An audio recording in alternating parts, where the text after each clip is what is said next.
Binuwal ng malakas na hanging dala ng Bagyong Tino ang ilang puno sa ilang bayan sa Northern Iloilo. Sa Barangay de Vera sa bayan ng Sara, pansamantalang nawalan ng supply ng kuryente matapos tamaan ng nabuwal na puno ang linya ng kuryente.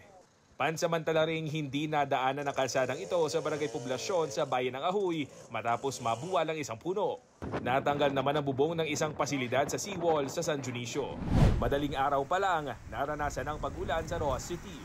Binahari ng ilang kalsada. We're not worried because nag-conduct tayo ng preemptive evacuation. Apektado rin ang bagyo ang probinsya ng Capiz. 4 na kalsada ang pansamantalang hindi nadaanan matapos bahain. May 2 ring naapektuhan ng soil erosion at nabuwal na puno.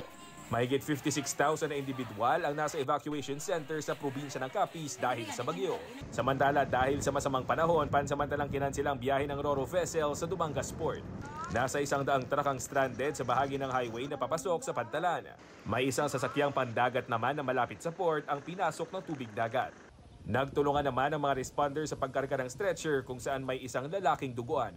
Dinala siya sa ospital ngunit idiniklara siyang dead on arrival.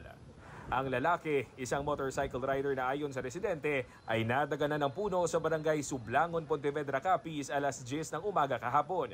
Tumigil daw ang lalaking motorcycle rider ng maflatan ng gulong at magpakarga ng hangin.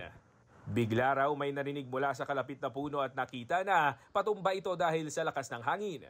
Sinikap ng rider na isalbang motorsiklo, ngunit nadaganan ito ng puno. Sa investigasyon ng pulisya, nasa legal na edad ng biktima, residente ng Bacolod City at pansamantalang nakatira sa Pontevedra.